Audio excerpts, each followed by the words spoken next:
Logic is probably going to get commoditized. Will not be is the drive create something. India was a different beast, and there are multiple things that India did or Jabong did in India, which was never done anywhere else. I generally bucket a founder into easier storyteller or easier creator. Are you fixated because of your ego? Are you fixated because you know what it will achieve? I have seen many founders being fixated where it is obvious that it's already done by many, etc. And you are repeating the same thing and assuming a different outcome. Even the share market behaves that way. It does not try to understand the reason. It tries to see the performance. Bonding and leadership gets evolved and created during tough situations. It's like an orchestra. You have to bring out the music, though every player has a different tone and a different instrument. Yeah. Success is very personal and contextual. It's self-driven. I realized one of the important aspects in this world is financial freedom. You start reflecting, then you start giving the weightages towards health, friends and family, and you have lived enough to know who are your friends.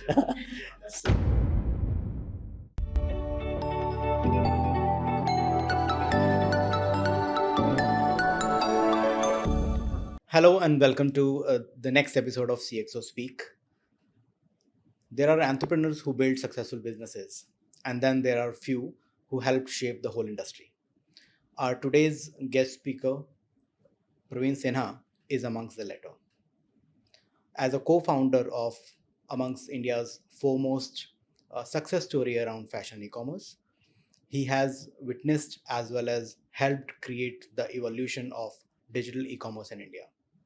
After that, he has went on to become amongst the very few investor and mentor who has helped multiple businesses and startups. What made this conversation particularly interesting was that it went beyond the business. We explored experiences, decisions, and setbacks that shaped him as a leader as well as a person. From entrepreneurship to investing, from psychology to spirituality, leadership to self awareness, we discussed things that explored the mindset behind the journey. Regardless of whether you are a founder, operator, investor, or trying to build something meaningful, I believe you will find a perspective in this conversation that resonates with your journey. I thoroughly enjoyed this discussion, and I'm hopeful that you would enjoy listening to it as much as we enjoyed having it. Join me in conversation with Praveen Sinha. Thanks a lot, Praveen, for being with us today. Somebody who has seen the different journeys of operator, transformation specialist, investor, and a mentor. I think let's start with a very basic question, rather a basic for you, not for us. What is that one contrarian view or a bet that you are taking with your money and time today? So let me try to enlarge contrarian the way I take decisions, especially when you're asking this question. It is in the context of uh, market, startup, investment, and in that it's about anticipating things which has not yet come to the full potential. And if you do it once, it's a chance or accident. If you can do it repetitively, then this is where your niche is. So thankfully, I would say I was able to do many of such early assessment. For example, e-commerce in India to begin with. I also started an IoT company which was slightly more ahead of its time. Then it was on supply chain logistics. Then when it did not become when it was not very popular. Uh, and currently, if you see, we have taken bets in artificial intelligence, which has become talk of the town in the country recently. I would say last 2.5 years, and we entered somewhere in 2019 and 20. So it might appear contrarian because no one is looking at it, and then you say, no, I'm going to bet on it. But for me, it was never a contrarian. It was just that who spotted it first, and was that judgment right. And again, some of the time you get an intuitive idea, but the decisions are generally based on certain logic and data. For example, I have been observing multiple technologies, including 3D printing, space tech, many advanced technologies which are in research. But then, based on the status of their research and the phase they are in, we can decide whether we can take the bet or not. So broadly, that's how I'll try to summarize that. My contrarian view is generally a view on future, which people find contrarian because it has not yet become large or visible to most of the world. No, but that's the framework, right? That's how you would look at it, or you would, assess an opportunity for yourself. But is there any opportunity that you would want to talk about, which is probably not very well accepted at this point in time, if it's not contrarian? But some of the bets which are probably at the early stage, where do you think things are going to be looking at, in terms of future business opportunities, future investment opportunities? If we were sitting in 2019, probably the contrarian view for me was go ahead and start investing into AI, right? Is there something that we can talk about today? Yeah. So absolutely. See, I think we are in a very, I would say, interesting and a unique situation. One aspect is that artificial intelligence is taking over a lot of activities and a lot of processes. There is a fear factor that it can take or oversee human intelligence, though there is no concrete venture which has done it, super intelligence. But if you see the power of it, it's quite possible. Now, the contrarian view would be that AI will not take away everything. My view is bit of a balance. Okay. The way I am seeing things, there are already too many solutions. It is about awareness, discovering, and then acceptance and utilization of that technology. For example, let's take 40 years back. Information was, I would say, getting an information was a competitive advantage. Knowing certain things. Then came internet, and then you had an information overload. Insight became important. So in today's world, even insight and intelligence will be commoditized. So logic, analytics, data processing. We have seen certain aspects of, let's say, cyber security. You have Myra. We all have heard the power of that technology. So, question is, can AI do it? Answer is yes. The second question is, at what cost? So one is the commercial cost, and then there is a social human cost. So it's a bit of a flux. So taking a call today would be not very judicious. But I would say that's an area to observe, because there are two things that will happen. One, highly complicated and sophisticated AI skills will probably be costly. So still those manpower who has a balance. For example, in India, robots have still not taken over because our semi-skilled and unskilled workforce is still very competitive to a capex of robots. So that part is one aspect. And then second is, let's say, if everything gets super efficient and AI can handle it, so the profit of the companies will increase, no doubt about it. Resources cost will reduce, efficiencies will improve. So on paper, every company will start making more money. But each of the companies will require less employees.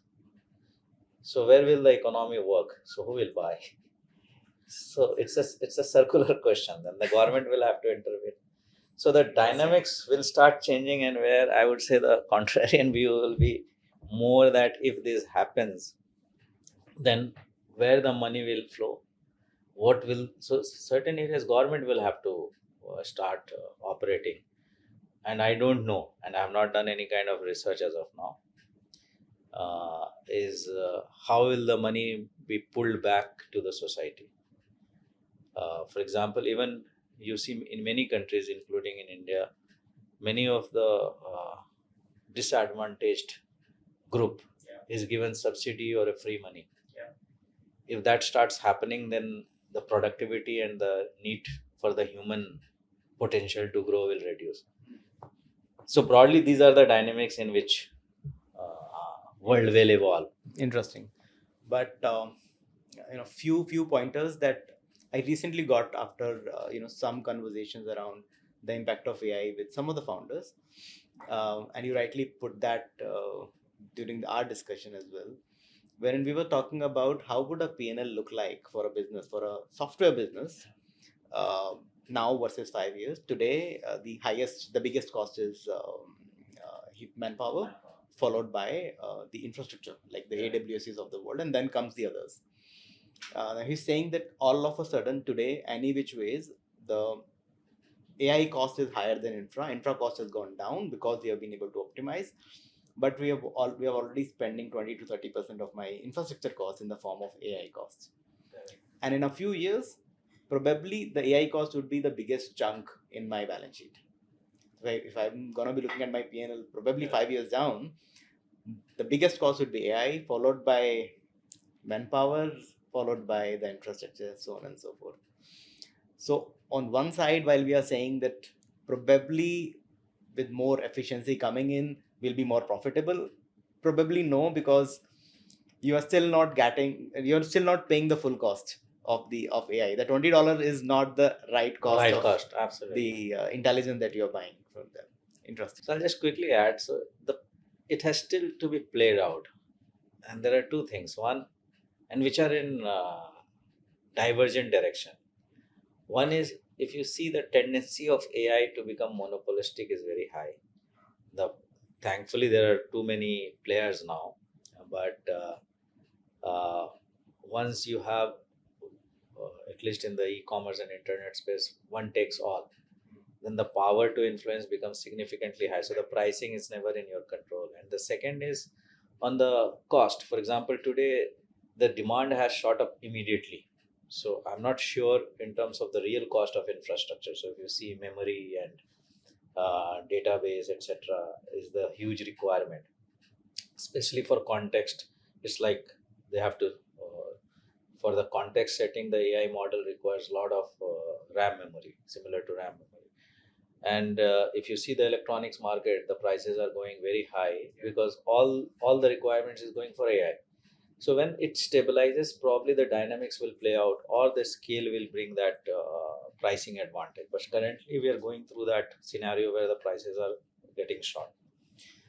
On the third front, it is also that if this tool is accessible at a reasonable cost, then a lot of enterprising people can do multiple things. So it's not one aspect that you have to look at. And how will we take the judgment? Based on certain scenarios. So the way we have discussed, there are multiple areas that this will influence, and we have to play out different scenarios in which one becomes dominant. And how, at least personally, I'll take a call. I'll see which is getting the maximum traction, and that's how it will evolve. So currently it is in the inflection or the transition phase. We have to be super observant. There are at least 50 scenarios that are being created. It's already getting crystallized towards probably say 10, 15. Now you have to take a call. Which one will you bet on? And your bet on the face of it is that a mix of human plus artificial intelligence is where the values are. Absolutely. And the companies and the individuals who understand it, and then they retrain it themselves. For example, earlier we were highest paid people were of logic, because even in coding, more than the knowing the language, it was about the code or the logic. So logic is probably going to get commoditized. What will not be is the drive to create something. So that is an enterprising value. And second is vision or insight, which is not visible to others. So the way we look at it, for example, if you have a bicycle and if you feed it's a hypothesis. There are certain assumptions which can be broken, but I'm just giving a simple example to explain. So let's say I created a bicycle, and then I fed all the data to the AI model to improve. So it will keep creating improvements. It will increase the efficiency. It will add gears to it, but probably it will never add an engine to make a motorcycle. Oh yes. That is also doable once we start co-creating AI models. But I'm saying efficiency lens will keep improving the efficiency. It will not step back and say, "Can I do something else which will change the game?" So all those human possibilities will be valued more. One is drive. So is it that you're saying that innovation is something that still remains in the hands of the human, just that the technology will be able to fast pace that? Absolutely. Innovation and also drive to get things done. Someone finally has to use AI to uh, drive certain parameters, or either business improvements, profit improvements, revenue growth, whatever it is. The only thing is that when you look at it from a different lens, you would get different kind of responses. So, for example, if I were to look at it from the lens of how would India have an impact on it? Now I'm talking about a huge set of population which is doing a particular type of task, not really trained on most of the things that we are talking about, right? And then we say there is a disruption in our economy wherein 40% plus of the income comes in from quote unquote services, specifically coming in from software and related stuff. And then all of a sudden you say that the job that you're doing, here is this AI tool which is able to do that better, and the real skill that can be benefited out of it is probably you have not been trained about. Right? So you would get a completely different perspective wherein you say, okay, probably we are doomed. And then you look at it, okay, now we have certain set of people who have been enterprising, they've created certain good products, probably we end up having something new coming out of it. I'm an optimistic person. Huh? I'm positive towards life. I'm positive towards most of the things that I interact in this world. So it's a fact that it will take away many of those jobs. In fact, highly paid jobs will be taken away. But it also, I would say that it also creates areas where probably uh, not specific to that job profile, but overall, if most of the logic is taken away, India has a good hospitality sector, wellness sector. So that will actually start increasing, because anxiety and all other areas will see high, I would say, casualties. And second is,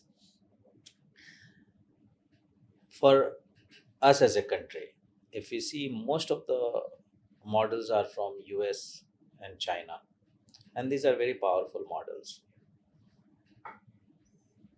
India has a lot of entrepreneurs, but the appetite for such large investments for unseen areas is almost zero. It is not that the capabilities will not be there. But you need an ecosystem for this kind of enterprising to happen, right? Correct. And many such places have Indians working. So it's Yeah, not yeah. about talent and It's about the capability, ecosystem, it's man. about the ecosystem. Now, if you see, especially we had a lot of conversation and articles, if you see in the newspaper, about Myra, because it's a good tool which is able to identify loopholes and bugs. So it is, I think, final uh, uh, reference point for cyber security. Now, that is a tool which can impact many institutes across the world. And as a country now, we need to think, why can't we build such models? What do we need to create? And there are initiatives that are being done. But being honest about where we stand, so we are generally operating on creating layers around the master tools. We are not creating any code, though the government, etc. I read certain articles. I have not gone into details, that large infrastructure facilities are being made accessible to entrepreneurs. Now, why I'm saying that is because in space tech, if you see, India has started contributing and creating something which can compete with the global technology that is being developed. And initiatives like IDEX, etc., was there. A lot of college interactions, professors were encouraged. So I think similar push needs to be done in AI, because if it's not done today, it will be probably will be late in the game. And since this is going to be a huge influencer, uh, not only financially, I would say politically, and influencing a lot of decisions across the world. So it's imperative that we handle that, and for entrepreneurs as well. So I would say those two aspects. So people who are losing their job can retrain themselves in terms of how to shift there. But I don't think so many job opportunities will be there in this domain. So they will have to probably relearn and then get employability. Got it. So Praveen, during our podcast, we try and get into the mindset of the person, of the CXO that we are talking with, and I think amongst all, one thing which becomes very imperative in your case is that if you look at the journey from IIM to McKinsey, which is a consultant, to an operator role wherein you were building something which was completely new for the country, and today wherein you can say multiple successful businesses under the belt plus multiple successful investments under the belt, right? So you've been through the whole phases, and in that there is one thing which is pretty unique that I see, which is about a consultant's thought process, right? Consultant is somebody who's not very focused on one industry, is somebody who understands the cross functional, cross department understanding is something that becomes very imperative in case of a consultant. From that to a job like Jabong, wherein you know you're trying to create something completely new. Can you help me understand what has helped as a consultant? If it was a fresher coming out of I am starting a Jabong versus a consultant coming out of McKinsey and starting to work in Jabong, what would be the difference? Absolutely. So before I jump into it, I'll just highlight that people have become successful business or created successful businesses after dropping out of college. Some people have created business without any education. Uh, so everyone has a different journey. There is no one way to do. In my case, I'll share some more context because I wanted to start my own before I joined consultancy, and my MBA was my backup plan if my business did not work. So I started my first venture out of my MBA, out of my campus. Most of the case studies I'll ask my friends, batchmates. If there was a create a case study for marketing, I would give my startup idea. So it was like using the intelligent mind for your own venture, which was a win-win because I was deeply involved into it. Yeah. So the mindset to start was before I joined consultancy. Now, why did I take consultancy? One reason was that my startup did not take off the way I thought, so I needed cash flow. And second was in terms of your temperament. There are 3 4 job opportunities. One is marketing, second is investment banking, third is consultancy.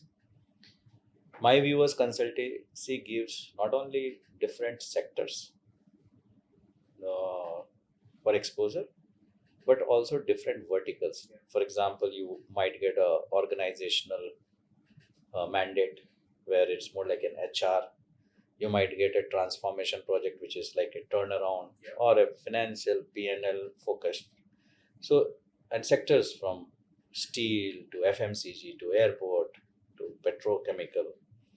So it gives you a vast playground to play. And since my tendency is driven by curiosity, and I want to learn new things, get exposed. So for me, that was the reason. Now, uh, on reflection, how did it help in my startup?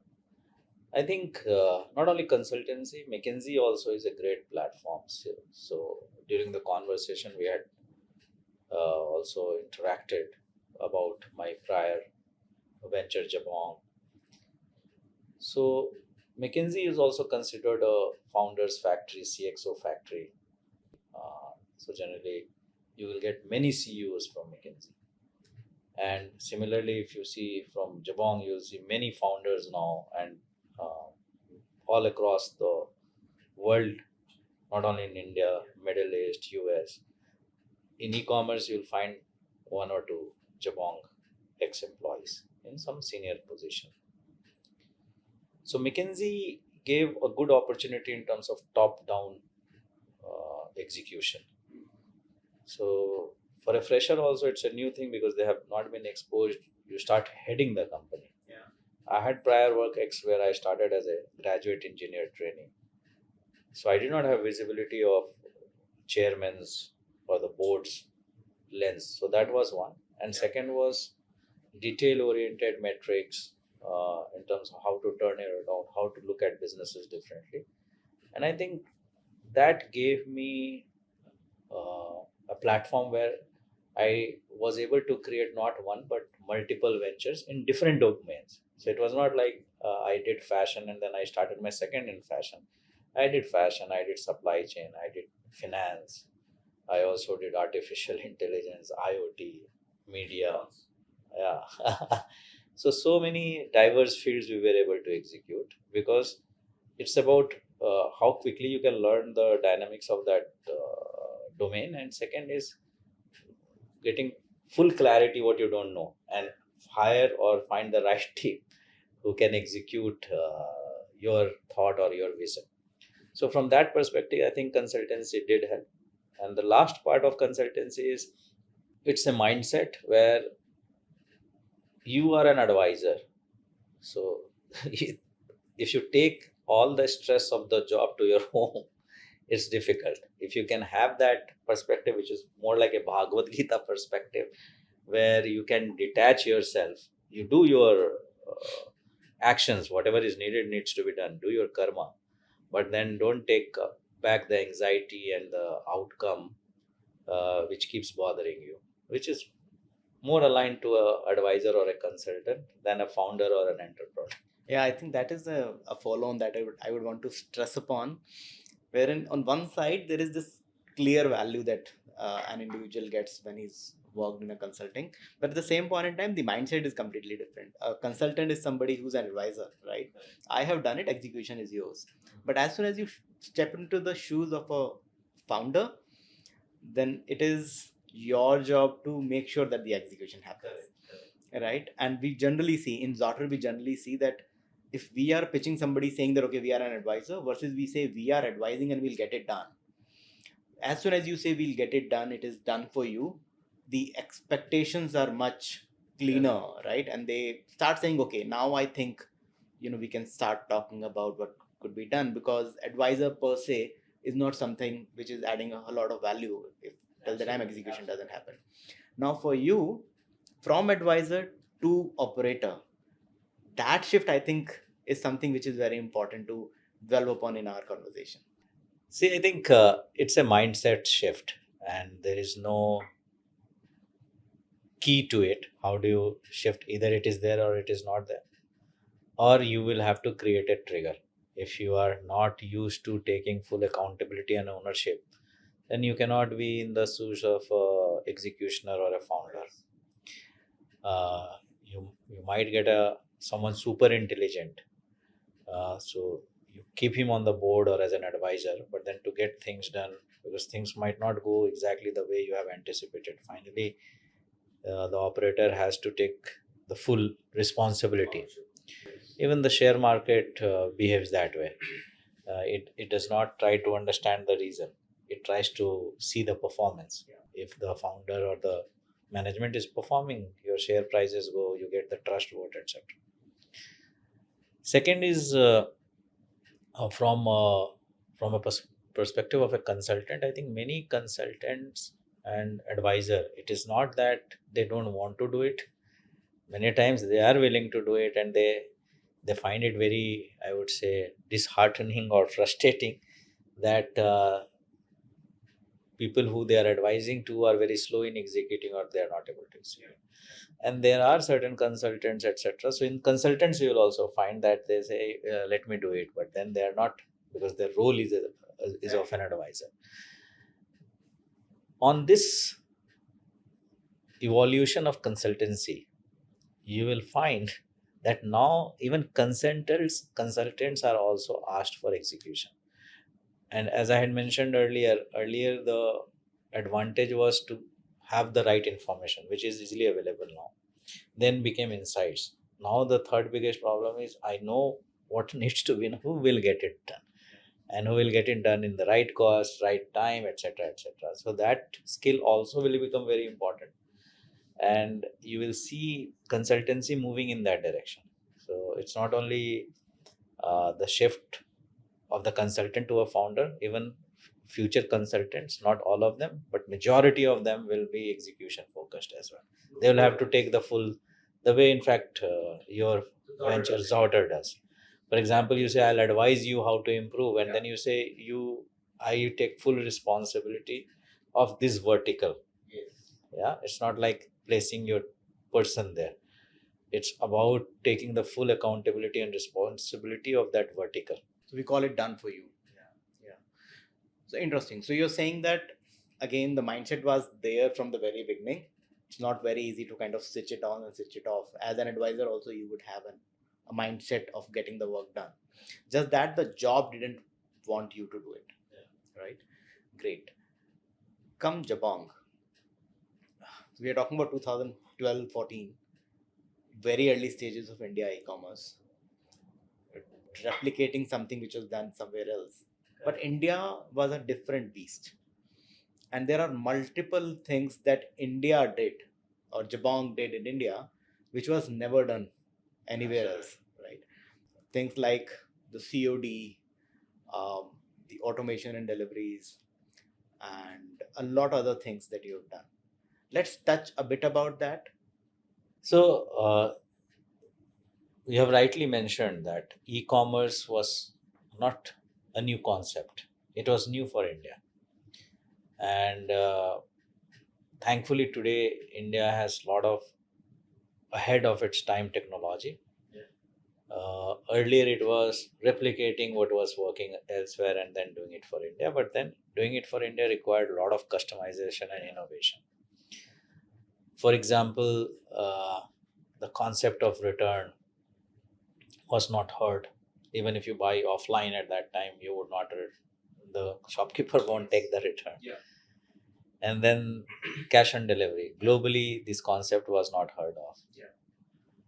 Third was the volume that it can reach. We did not know that. And fourth was supply chain. Our supply chain was also very fragmented. In fact, selling fashion online also had not picked up globally that well, though there were certain companies like Zappos was there, acquired by Amazon, then Zolando, ASOS. There were many companies. So, if I have to highlight some of the challenges and what we felt pride in doing in terms of team, not only me. So, we created multiple first movers, which got copied by many large companies, global companies, in fact. And second, so that was the validation. And the second validation was also that some of the projects which was very new to the ecosystem, people who were leading it were hired by global companies in that domain. And it was not that this initiative was there, they were hired to start those initiative on those companies. So we got multiple such validation that we are on the right track, we are doing the right things, we are growing very, very successfully in terms of numbers. our burn or losses. So e-commerce, for most of the e-commerce made losses for more than 10 years. So in terms of losses also, we were uh, much better than competition in terms of unit economics, cash burn. For the same revenue, we had lower losses. Four areas I would say that had a unique advantage. One was getting international brands which people knew but were not available. We brought them to India, so Jabong was known for it. Second, we also experimented with a lot of aspirational designers and brands and tried to make it accessible to more. So we had some Bollywood celebrities with whom we started the brand. We also had certain fashion designers. We brought a line which was more accessible, did not dilute on fashion or quality, but more accessible. So that was the second. And the third was uh, creating a chain of deliveries, and that also timely deliveries. So same day delivery within 24 delivery, we were the first one to do in India. And later it got copied, and that also not in a month or 2 months. Competition took almost a year to copy it. So same day delivery was unheard. We also did open. So in supply chain, we did a lot of disruption. We did a lot of automation. So what we see on Google Map, where is my order? Again, we were the first one in India to start. So many such initiatives which built the brand credibility, I would say, and there was a lot of stickiness to our clients. So that was the third. And fourth was in terms of policies which were very friendly, and we needed to do that so that we build the trust. So like return policies, stylist on call, then we had open box delivery, and then we had curated engagements. So many. We also set up an international team to create a line. So broadly, I would say these are aspects which were more from client facing perspective. On the back end, I can share a few more examples which became a global reference point. One was the capacity to scale so fast. So we became case studies, and many e-commerce company founders or senior management came to check how we did it. One example was that when we started with our TV advertisement, so I was leading it in terms of growth, etc. And we realized that we have no data. For example, I'm doing 10,000 orders a day. I'm just giving an example. After ad, will it become 20,000? Will it become 50,000? Will it become 12,000? We did not know. So I spoke to many uh, founders, many companies, many senior management to get a sense, even internationally, and I got a mixed view. It's more like a spiritual journey. You don't know, but you have to do it. So I had no way to proceed in that journey without some kind of challenges. So there are two ways. I assume the best. So let's say I would say it will double, because orders will double. Even online, we will handle taking the orders. But what will happen to the back end? The product needs to be picked, packed. There is a warehousing team behind. Then there is a delivery team behind. Then there are call centers, emails. Emails also can be automated. Call centers, calls will increase. Everywhere you will need people, and you are doubling. So you are doubling the capacity. Now let's say you have doubled the capacity, and then it did not grow. So then you have overhired. Your losses are like double. So how and what do you do? So then my team was very good, and we always operated with a lot of transparency and flexibility. So we created a module. So what we did was we did not create a full assembly line of $1,000. We created a module of 100 orders, that if I get 100 orders, this is the module that I'll plug and play. Okay. And then even for hiring, we had like, we did not release the offer letter, but we assumed the best and created a backend. So the Okay. work, So the pipeline is created. the work increased for us. I changed the numbers from a, so time is your mindset again. You measure monthly PNL. Why can't you measure weekly PNL? Why can't you measure uh, daily PNL? Quarterly, annual? So it's a, so I said, let's consider this, that it's a weekly, 1 week. Let's consider it as a month, and we implement the whole process of a month to a week. And so ad came. It did not scale immediately. So I created a capacity 10% buffer. I created. So I assumed that it will increase and then we'll start rolling. But then suddenly after third day, 10%, 30%, and we were able to catch up. So there were examples in other countries where people had overhired and made losses. And there was a company where the operation team said, stop the TV ad, we can't cope up. So we became the first example where while scaling, we had never overhired and we never said stop. We said, go on, we will handle. So that became a good example because we almost doubled and tripled in this. So there are many such examples. And if you see when our team meets now, we are all fragmented, we are in different places, but you will see the excitement, the pride in that team. Many of them still say that let's come together and create something again. So uh, let's see if those opportunities come, but I think it was fun making it, and it's a lot of sense of achievement and pride in the whole team on what we were able to build at that time.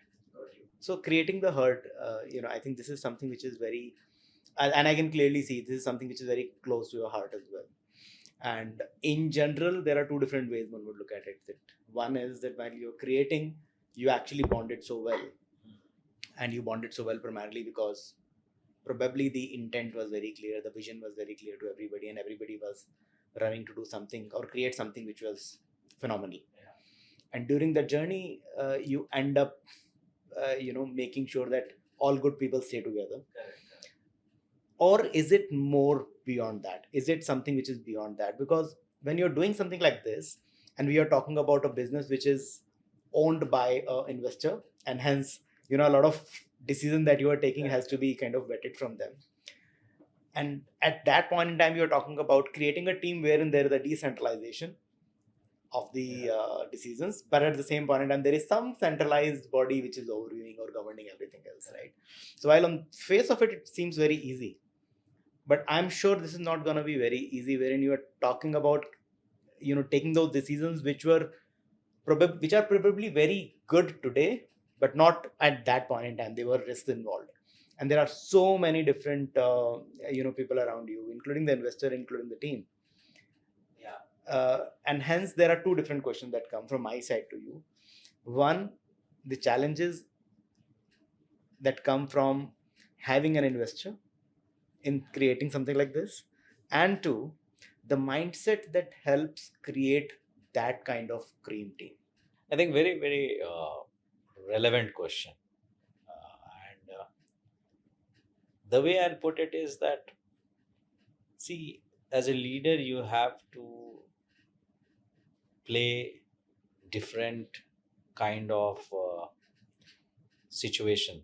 And it's like an orchestra. You have to bring out the music, though every player has a different tone and a different instrument. Getting an investor, one should know that they come with their metrics and parameters. So most of the funds will be AIF, at least in India, and they have a timeline. They have an investor behind them. They have a timeline, 5+2, 7+2 years, and they have to make an exit. And their main metrics is ROI. So they will come with those lenses. Nothing right or wrong about it. That is the lens. Everyone has to wear their lens. Now founders have different drives.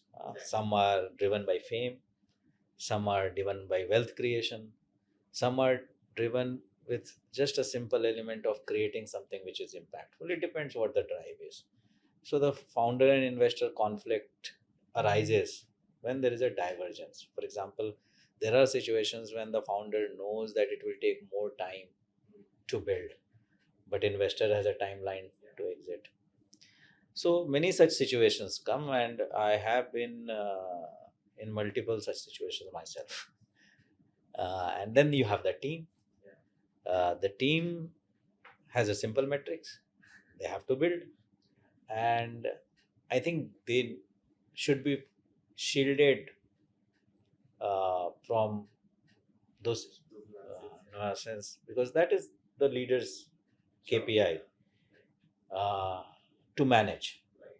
Ensuring the team is focused, they are not disturbed, while ensuring that the investors are also heard and we go in the right direction. So, from that perspective, I think it's important for the senior most leaders to play that role. Now, there are leadership styles. There are many, but I'm just generalizing two. One is a transparent leader, and second is a translucent or no communication leader. So, a transparent leader, and there is a third one is a pass on leader. Whatever pressure comes, he'll just pass it on. Second is the third one is that whatever pressure comes, he will handle, he will not let the team know. And the third is he will take all, but then he will ensure that some part of is visible to the team, because many times even the founder or the leader is not in control.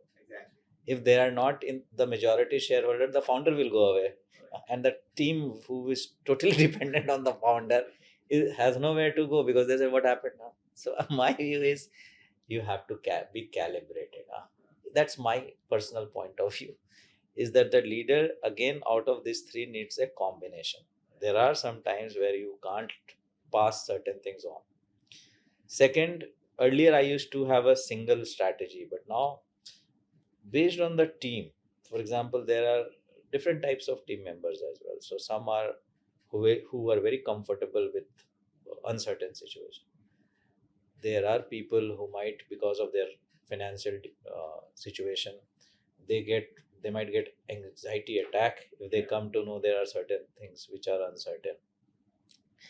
So as a leader, at least for the core team, you need to know each one of them, and I will not say manipulate them, but find the right time and dosage in which that communication needs to be given. Earlier I used to give single statement to everyone, but then later I realized same communication has different effect. What is my objective? My objective is to be transparent, but then there is a way to give messages. So based on the message and the impact on the team, you might have 2 to 1, 1 to 1, 5 to 1, based on how do you communicate, what do you communicate without diluting the essence of it. But how to give that message also becomes important. So that's one part. And second was on the bond. I think you will find it's a human psychology. If you are in a situation where either difficult situation, generally in difficult situation where there is a war going on or there is a revolution going on, you will find a lot of leaders being born and a lot of bonding getting formed. So those are extreme situations. Even in our, if we say India history, the freedom fighters were the politicians, and there was one party. Most of the freedom fighters were there. Then there was a Jayaprakash Narayan revolution. You will find a lot of political leaders evolving out of it. So bonding and leadership gets evolved and created during tough situations. It's not during very comfortable. So even in it can be a celebration as well, but then you have to win to celebrate. For example, let's say a game of cricket. If you're playing together, you form a bond. It's a team. So in at least in our case, since it was more dynamic and transparent, we've as a team have gone through multiple situations which were not always very I would say smooth, very difficult situations. And as a team, if everyone comes together, stands, so that bonding get tested. There are situations where you can jump the ship. There are situations for my team who can quit and find another job. But all of them come together, then take the problem as their own, take the team members' problem as a way to collaborate. I think that bonding gets created informally on those phases, and you have got enough time to test on your parameters. So I think so that is one part, and second part is once you leave and start working in other organization, then also you reflect what you missed. So so both plays out, so the bonding actually increases once they come out and relate. Yeah. I can completely see that. But I think one thing that you just touched upon, which is about the founder's persona, and you can clearly see the contrast in the way Elon Musk is seen versus probably the Steve Jobs is seen. One is a multitasker, if I may say so, who's building 5 different businesses completely different from each other. And then there is Steve Jobs, who's was very clear perfectionist, saying this should be the best product that it should that the market should see, right? While you can clearly say that both are equally famous, equally victorious in whatever they've tried to do, but they are completely different personalities. Yeah. And I think that you would see that happening with multiple founders as well. And I know that you always say that, as a founder, try and do something extra, so that multitasker versus the monogamous role. How do you look at this when you are working with a founder as an investor? Which one is a yellow or a red flag? Not red, but yes, at least a yellow flag for you when you talk to a founder and see, is it somebody who's gonna be doing just one thing, or is he somebody who's done one thing good, but there are 5 more opportunities lying around him? Why isn't he picking that up?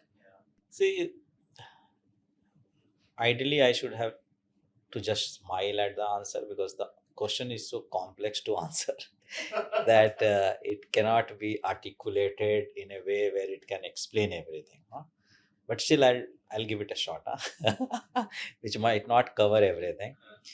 See, I'll take a different cuts, not one, two, three cuts to assess and try to explain. First cut is I generally bucket a founder into, is he a storyteller or is he a creator? You need both.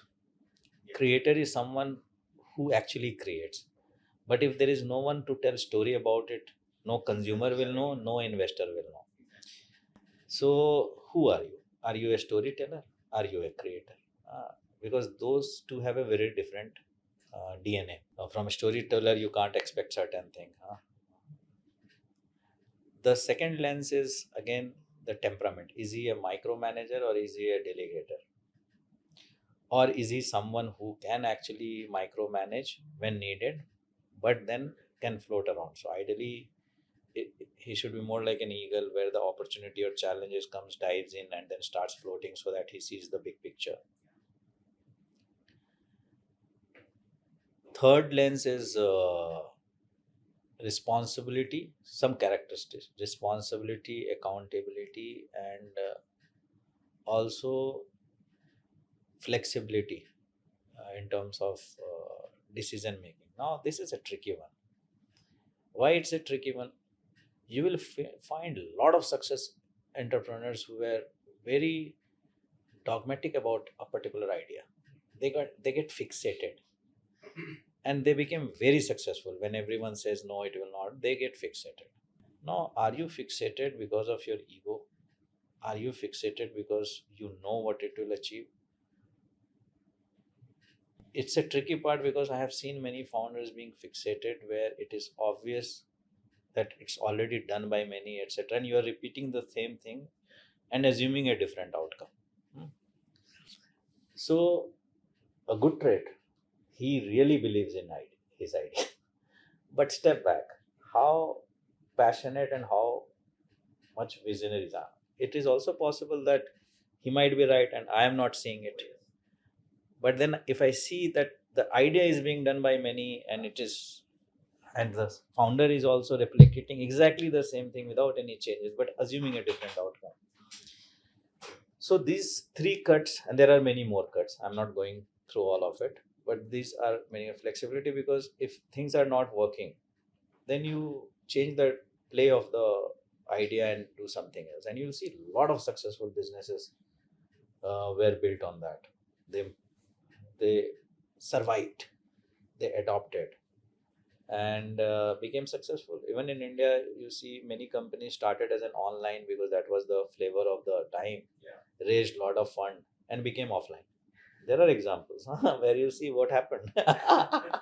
But then they were able to see how to become profitable. Probably Then, that's the start. That was the strategy, because investors were giving money. and because investors were not giving money online. for offline, Yeah. but money was profitability was offline. Easily available. But e-commerce was making loss, but everyone was getting money. So let's raise fund, create that brand, and then go offline. Finally, profit will come from offline.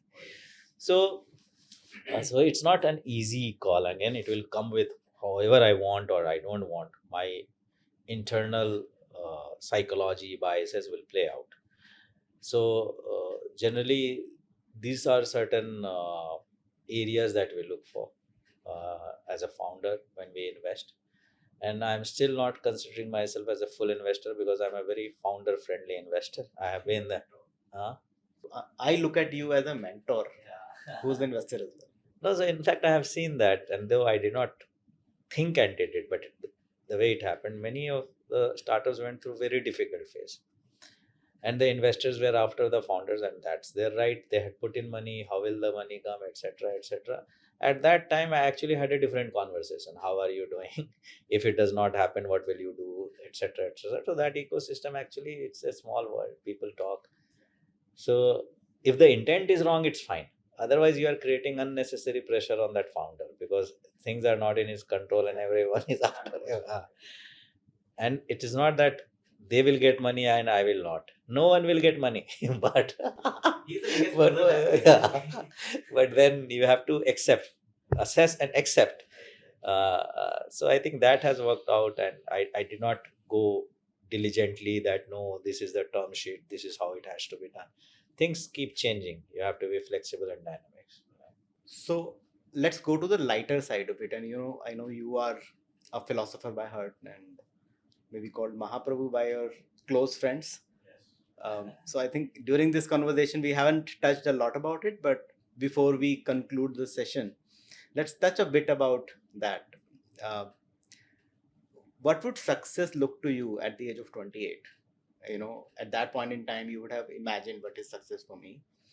And today, when you look at it, you say that, okay, probably this was actually not worth spending time on. So I won't put it. It was not spending. It was not worth spending. I never felt that way. See, I think success is very personal and contextual. It's self-driven, and generally I set it for myself rather than the society's expectation, etc. To give you some background to it, I was never earlier. I was never motivated with wealth. So during my school and college days, I read a lot of spiritual and religious books like Bhagavad Gita, Quran, Bible, Zoroastrian, and realized that I have not understood. And in fact, I also touched some aspect into astrology and palmistry. As a kid, you're curious, trying to comprehend that there is an answer, but there was no answer. And that's the reason Mahaprabhu comes in. So in fact, during my college days also, so that has been consistent. Even in IIM Calcutta, my friends used to come for advice on multiple aspects. So there also I was known as Mahaguru. From Mahaprabhu, I got demoted to Mahaguru. And then I became Mahaprabhu again by the friends. So they, I think, call this name in a friendly manner. But so wealth creation became important, and that's where I defined success. Was that I realized one of the important aspects in this world is financial freedom. So all the sayings are right that money can't buy happiness, etc. All this is right. I'm not debating it against it, but for your own freedom, financial freedom is one of the most important freedom to get because it frees out a lot of other things. Second thing, and that was quite early that I had realized, and probably that's the reason that my journey, you will see the business is also not by accident. It was entrepreneurship was also well thought and designed. The second thing what I realized was that the super luxurious thing for any individual, as per my personal point of view, is time.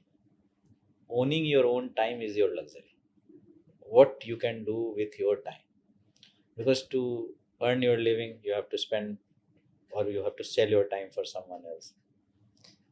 Now in that time, if you want to do certain things, if it is a voluntary work, samaj seva, you don't need money. But if you want to go somewhere or be on the beach or a hill or a mountain, you need money. So the most luxurious thing is your time. So success for me was a combination of that, and it was never linear or sequential. When I say linear or sequential, you can break your life. It's your friends and family, your health, your professional growth or financial growth, your spiritual journey, and then your other interest areas. You might be interested in multiple areas, so you can dissect 5 6 areas. And I had decided, and that's why there is no regret and anything, I had decided that my early years, my maximum time will go in financial freedom and professional. It did not mean that I will not spend time with friends and family, but my percentage will be less. So let's say 60 70% of my time will go there. Health was the least priority at that, which later will change. Will change. So as soon So as you become I got my answer. 35 40, so then you start reflecting, then you start giving the weightages towards health, friends and family, and you have lived enough to know who are your friends. And then spiritual journey, I'm more inclined, there is no answer to anything, but we are more inclined to know certain aspects of life which science has not explained. So that is the shift in the weightages. So of course I would say success was achieving that milestone, and there is a next milestone. So at 20 30, I had a different milestone to achieve success. Now I have a different milestone for success. So that's how I'm. And I think you should tell everybody that health is an important one. Health You is an should- you important should start one. working on it at 20s only. No, 20s is fine. 30s definitely. I'm saying 20s, you don't test your body or waste your body. So there are two parts. One is work on your health, and second is don't destroy it. Over drinking, eating all junk food, not waking on. So simple things in life. 20, late 20s, good enough, my view.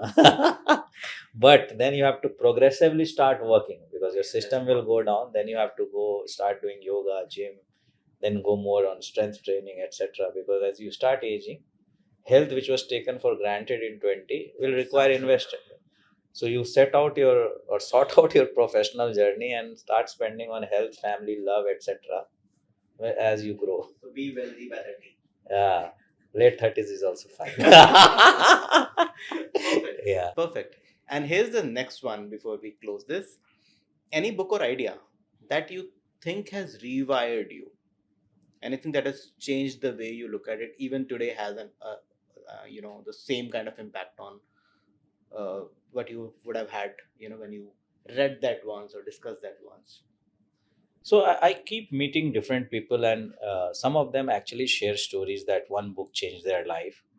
For me, it has not happened ever that way.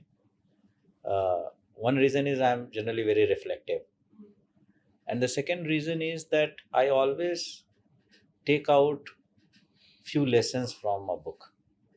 It's not that I had a way of living and after reading a book it just turns it around. And since I have a very divergent interest, so I read, for example, if I read Mahatma Gandhi, My Experiment with Truth, then I will read just the opposite Mein Kampf by Hitler. I'll read Ayn Rand, who sponsors capitalism. Then I'll read Karl Marx.